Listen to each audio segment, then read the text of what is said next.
ధాన్యం తూకంలో కొనుగోలు కేంద్రాల నిర్వాహకులు తమను మోసం చేస్తూ అవకతవకలకు పాల్పడుతున్నారని రైతులు ఆరోపిస్తున్నారు.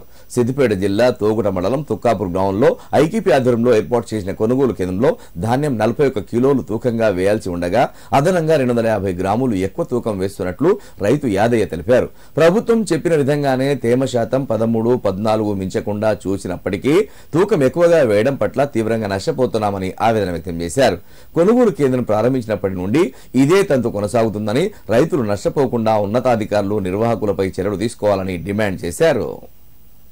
తుక్కాపూర్ ఐకేపీ సెంటర్లో ధాన్యం ఆరబోసి మ్యాచరు 17% ఉన్న 14%, 13% ఇచ్చి కూడా మేము రూపాయల బట్టి 40 పెడతామన్న బస్తా 41 దోసవు 41 200 గ్రాములు 250 గ్రాములు పెడుతున్నారు.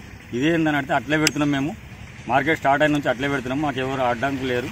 ఇప్పుడు మీరెందుకు ఆపుతారు అని అడుగుతారు. మేము ఖచ్చితంగా ఆపి 40 కిలోలు పెట్టాలని మేము ఈ ఆఫీసర్లను డిమాండ్ చేస్తున్నాం.